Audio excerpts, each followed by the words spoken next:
আসসালামু আলাইকুম। আশা করি সবাই ভালো আছেন এবং সুস্থ আছেন।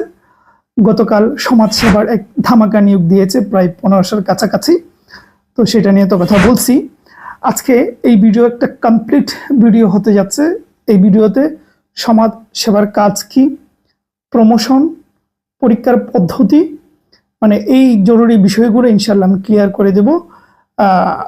আপনি এই বেসিক যে জিনিসগুলো জানা দরকার এগুলো আজকের এই ভিডিওতে জেনে যাবেন। ভালো লাগলে চ্যানেলটি সাবস্ক্রাইব করে দিবেন। আর ফেসবুকে আমার সাথে কানেক্ট থাকতে চাইলে নুমান সুমান লিখতে পারেন, তাহলে আমাকে পেয়ে যাবেন। এটা এখন তো আমি পার্সোনাল আইডির কথা বললাম।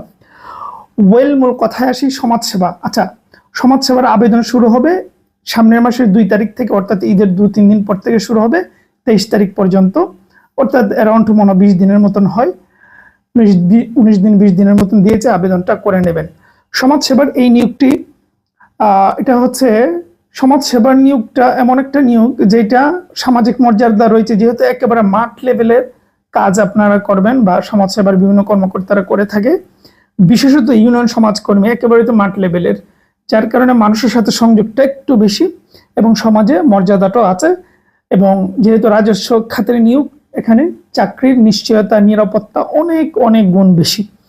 সার্বিক বিবেচনা ভালো একটা নিয়োগ, আনডাউটলি কোনো সন্দেহ নেই।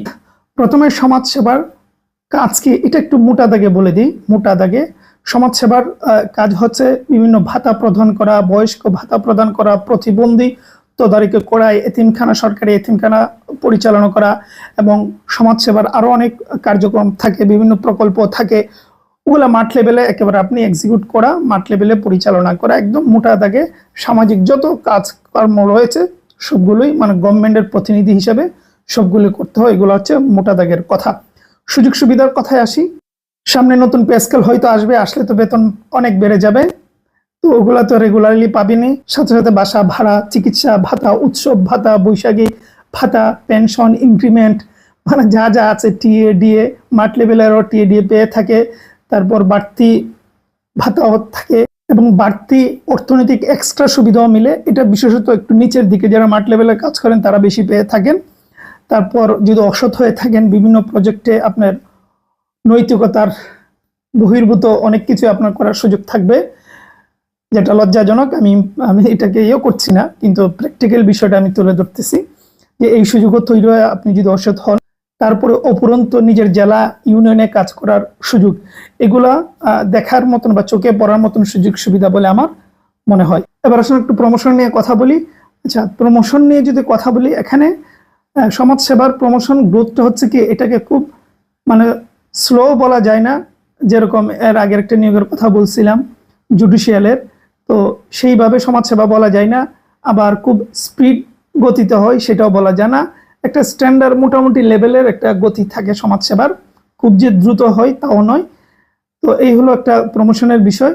আচ্ছা, যেহেতু এই নিয়োগে অনেকগুলো পদ রয়েছে, সবগুলোর তো বলা সম্ভব না। আজকে একটা পদের শুধু প্রমোশন বলি, বাকি অন্যদিন অন্যগুলোও বলবো। ইউনিয়ন সমাজকর্মী, যেহেতু এটার মধ্যে হয়তো সবচেয়ে বেশি মানুষ আবেদনও করবে, এটা বলে দিই। এটার প্রমোশন হচ্ছে প্রথমত আপনি ইউনিয়ন সমাজকর্মী, তারপর হবেন সহকারী সমাজসেবা কর্মকর্তা, তারপর উপজেলা, জেলা পর্যায়ের উচ্চ পদ পেতে পারেন। তবে এগুলা অনেক শর্ত সাপেক্ষে নির্ভর করে, আপনার যোগ্যতা, দক্ষতা, লেখাপড়ার একটা স্কিল, অনেক কিছুর উপর ডিপেন্ড করে। তবে এই যে লাইন আপ যেটা বললাম ওইভাবেই এগোনো যায়। এক কথায় যদি বলেন প্রমোশন আছে কিনা, প্রমোশন আছে। এই লেভেলে ঢুকেও আপনি প্রমোশন পেতে পারেন। আচ্ছা, এবার আসুন পরীক্ষার পদ্ধতি এবং কোথায় হবে। আচ্ছা, পরীক্ষার পদ্ধতি হচ্ছে কি, পদ তো অনেকগুলা, ম্যাক্সিমাম পদের কথা বলি, বা ইউনিয়ন সমাজকর্মীও যদি বলে, ওগুলা হচ্ছে কি এমসিকিউ টু ভাইবা, মাঝে লিখিত ডিটেলে কোনো পরীক্ষা হয় নাই। ঠিক আছে, আমাদের যে ইউনিয়ন সমাজকর্মীর বই আছে ওখানে দেখেন, আমরা যাদের হাতে বই আছে তারা জানেন, ওখানে আমরা যে প্রশ্নগুলো বিগত সালের প্রশ্ন দিয়েছি, ওই প্রশ্নগুলো দেখবেন 70 নম্বরের এমসিকিউ প্রশ্ন। এভাবেই তারা পরীক্ষা নিয়েছে। কিন্তু সবসময় যে একই পদ্ধতিতে তার পরীক্ষা নেবে এমন কিন্তু নয়, কারণ পরীক্ষা অনেক সময় নির্ভর করে, যদি পরীক্ষা থার্ড পার্টির হাতে পড়ে যায়, যে তাদের দায়িত্ব পড়ে যায়, তখন অনেক সময় চেঞ্জ হয়ে যায়। তবে এই যাবৎকালে যদি বলেন প্রিলি টু ভাইবা, এইভাবেই হয়েছে পরীক্ষা। কোথায় হয়েছে? পরীক্ষা বিভাগীয় শহরে হয়েছে এবং পরীক্ষা জেলা শহরে হয়েছে। জেলা বলতে প্রত্যেকটা জেলাতে কিন্তু পরীক্ষা হয় না। ঠিক আছে, কিছু স্পেসিফিক জেলা রয়েছে, এগুলা সব মিলিয়ে হয়তো 16-17টা জেলা হয়, ওগুলাতে পরীক্ষা হয়। ঠিক আছে। সুতরাং দুটো মিক্সডই বলা যায়, খাদ্য অধিদপ্তরের মতনই। তো এই হলো পরীক্ষার পদ্ধতি, মানে সবগুলো ঢাকায় হবে এমন নয়, আবার সবগুলো জেলাতে হবে বিষয়টা এমনও নয়, ঠিক আছে। আর পরীক্ষার পদ্ধতির কথা যেটা বললাম এটা মাথায় রাখতে হবে, সবসময় একই রকম হয় না। তবে যদি তারা পরিবর্তন কোনো কিছু না আনে তাহলে আপনি ওই MCQ টু ভাইবা হবে। এই হলো বিষয়। আমারও মনে হয় অল্প অল্প করে কিছু কিছু কথা আমি বলে দিলাম। এরপরেও জানি অনেক তথ্য জানার থাকবে, বলার থাকবে, আপনারা কমেন্ট করবেন, ওটা আমি চেক করবো অবশ্যই। তার ভিত্তিতে কোন কোন পদের কথা বলবেন। নেক্সট ফিল্ড সুপারভাইজার নিয়ে আমি কথা বলার চেষ্টা করবো, প্রমোশন ইত্যাদি ইত্যাদি নিয়ে, সুযোগ সুবিধা নিয়ে। তো সবকিছু মিলিয়ে ইনশাল্লাহ সামনে কথা বলার চেষ্টা করবো। সেই পর্যন্ত ভালো থাকবেন, সুস্থ থাকবেন।